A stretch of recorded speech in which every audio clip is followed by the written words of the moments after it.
All right, it is mailbag time. First up from Kevin Otto, a longtime watcher here at Chat Sports. What coaches are on the hot seat this year? We already saw Will Muschamp get fired. Who are you thinking here, Harrison?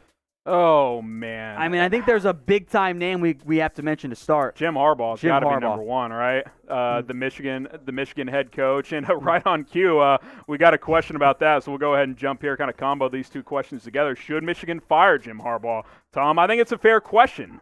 You're in a very dangerous and precarious spot if you're Michigan. He is currently in the second to last year of his contract. Yep. So next year, he'd be a lame duck. Yep. So you either have to extend him so you don't get killed in recruiting. Can you extend him right now? I don't know if you can. I think you have to see how this team plays with Cade McNamara at quarterback, because I thought he sparked him. It was Rutgers. Rutgers is bad. How do they finish the year? Can they be competitive at all against Ohio State? Because they're not going to beat them. There's no way they beat them. Yeah. You got a few games left here. Does Cade McNamara inspire confidence moving into next season? I think that's the only way you keep Harbaugh. If this thing falls flat, even with McNamara, I think it might be time to move in a different direction, which is hard to believe considering they were a play away from the playoff just a couple of years ago. Yeah, so let us know what you guys think Michigan should do. E for extend, F for fire. Our Michigan channel, led by James Yoder, is nonplussed right now with Jim Harbaugh. You can check him out at youtube.com/MichiganTV. Get your votes in here. E for extend, F for fire. Harrison, on the spot, where are you going? Those are the two options. I got to type my F for fire.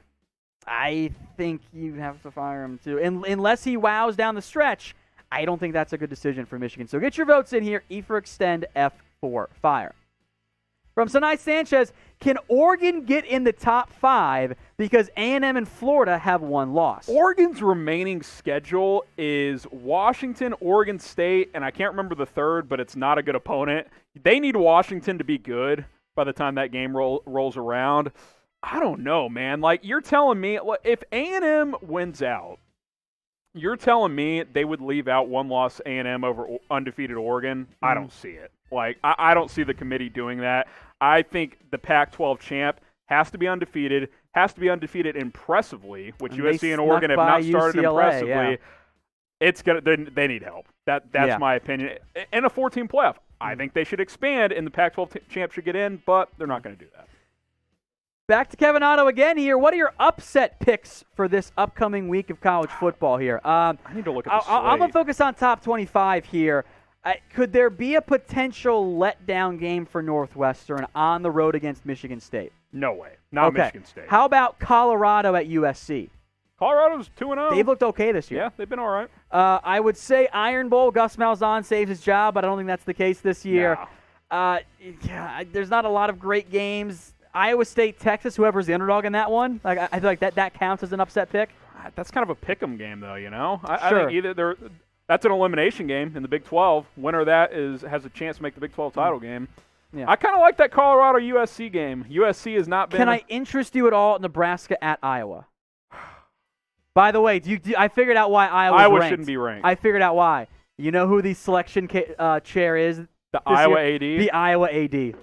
I mean, collusion! And you guys act like it's not a conspiracy. Absolutely is there. So appreciate that, Kevin, their question. Now, I know Kevin's already subscribed. For the rest of you, though, if you haven't already, hit that big red button and subscribe today. That way, you won't miss out on any of our college football videos or our NBA videos or our NFL videos. Check it out today. YouTube.com/chatsportstv. But if you're watching on YouTube, just hit the big red button and subscribe today. From Hokie for Life, what is the reason you believe Clemson should not be higher than Ohio State? Clemson's lost a game, and Ohio State hasn't, and the talent level is very similar. Ohio State has a better win. I know it didn't finish strong, but Ohio State's win over Indiana, regardless of how it looks, is one of the better wins in the country this year. Indiana's good. Who's Clemson beaten? Like Miami. So it's a similar win as far as I'm concerned. Yeah, and quite frankly, I'd probably pick Indiana on a neutral field against Miami right now. I think I might pick Miami, but that's fair. Either way, Clemson has lost the game and Ohio State hadn't. All right, from Sinclair, more Ohio State question. Ohio State did not beat anybody except Indiana, and barely. What say you? I'd say Indiana's a top 10 team, and they beat them. I mean, I don't know what you want them to do. They blew out everybody else. Like, I get it. The less games, I think, is the reasoning here from the committee. I think that is why. Too. I'm not saying. At the same time, like, who did Clemson beat beyond Miami? Yeah, like, they've both Virginia? beaten the good team they've played. Like, I don't really know, like, what you want me to say. By Boston College. Like, it sounds like to me that the people questioning this are basically saying Clemson should get the nod because they've played 3 extra games against bad teams. Like, okay, you know what I mean? Yeah, like I don't really value that. Like, and some people would say, but the Pac-12 haven't played a lot of games and they're not ranked up there. Okay, Oregon and USC have squeaked by twice. If you're gonna put OSU at 4, why aren't they at 3? Yeah, like that's my kind of slippery slope argument on that one. Yep. All right, from Jackson, will Cincy make the playoff? I assume he meant Cincy there. I'm still going to say no, but I believe. I want chaos. But if it's going to happen in a 4-team formula with this committee, this is the year it happens. I still don't think it'll happen, though. They have an outside chance. They were just high enough. Based on what the committee did tonight, I know Cincinnati's at 7, but based on what they did Power 5 versus Group of 5, I just don't see it. All right, I'll get to our next question here coming in just a second from Josh Emanuel. Better draft prospect, Kyle Trask or Mac Jones? Well, you're our draft guy, but I'll give my 2 cents and then I'll shift it back to you. Both are having great seasons. I think I'm more team Kyle Trask, and I feel like you might be on the other side of this. I like what Trask has done both to the back half of last year and on into this year. I think he's my Heisman favorite right now.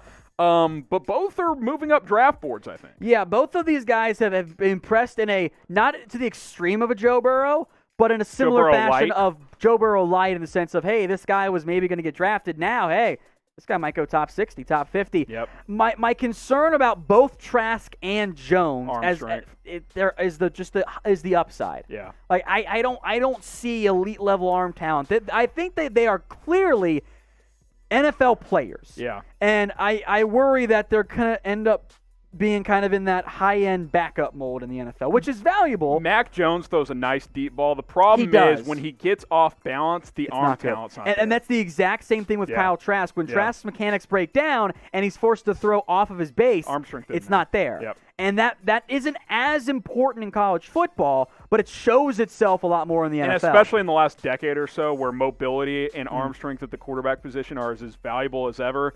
That's not the strengths of these two Both these guys can move enough that I think it'll be okay. To answer the question, you can get your votes in your KT for Kyle Trask, MJ for Mac Jones. I think I lean Mac Jones, but it's very close. And I think for me right now, they're more day 2 prospects at quarterback. From No Quarter Tie, do you think Oregon would fare well against the air raid SEC, seeing as that's what they've practiced for at least a decade now? I mean, they played air raid Washington State with inferior talent and barely beat them. I mean, I don't know. Like, I don't see Oregon, and I've watched them play 2 of their 3 games. Tyler Shao is kind of a fun quarterback. They're not as good as they were last year. I'll just put it that way. That defense last year was nasty, and obviously Herbert was a better quarterback. I really wish they had a different play caller last year because I did not like their play calling, and I think I've been proven right by how much better Herbert's been even in the NFL. I think Oregon is probably back in the playoff mix next year. Well, I think the lack of games does hurt them. Yeah, and you know, they had a lot of talent that is no longer there. So I don't think they're a playoff caliber team. I would say no to that question. All right, we got some some gear on sale for you guys. Excuse me. It is a deal, though. Chatsports.com/CFB Friday. Check out that link. Up to 50% off on a ridiculous amount of gear, including that T-shirt sweatpack combo.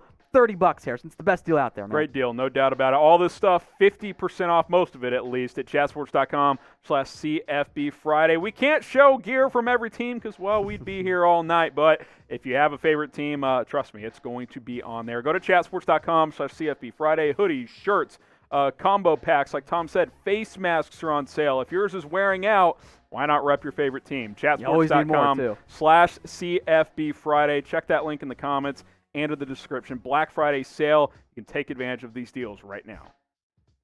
From Will T, #CFB, what are your top 5 Heisman or players for the Heisman? Also, what is your opinion of Justin Fields having the same amount of interceptions last game as he did last year? So here's my top 5 right now, and I think top 3 is pretty narrow. Again, Wilson playing at BYU hurts him, fair or not.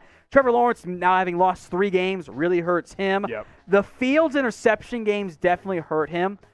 Look, I think the reality is for Justin Fields, he was going to throw more picks. Yeah. Like in most cases, you don't throw only a handful of interceptions all year. And even last year, there were dropped interceptions that should have been caught. Like that's just some of the luck involved. I'm not concerned by it. We knew Justin Fields had flaws. I still think he's going to get the invite to New York or the remote invite to New York. Yeah, I wouldn't say I'm concerned. I would say that to match his career total in one game against Indiana, who's weird. Not a good defensive team this year, great offensive team. Not what you suspect from a guy of Justin Fields' caliber, but he'll bounce back. He's fine. I think those top two guys you had are in the lead. Yeah, for sure. Trask's numbers are absolutely 31 insane touchdowns, this year, 3 and we picks. know it's a stat-based award. So get your votes in here. Who do you think will win the Heisman Trophy? Let me know in the comments section. There's still a lot more games than we're used to having at this point in late November. Yep. It's really weird this year. Yep. Who do you think wins, Harrison? If Florida wins out and gets to the SEC title game and Trask is competitive against Alabama, I think he wins it. Yeah. If Mac Jones balls out and wins the SEC, he might win it. I think it may come down to that game, the SEC title game. So I'll say Trask, but we'll wait and see.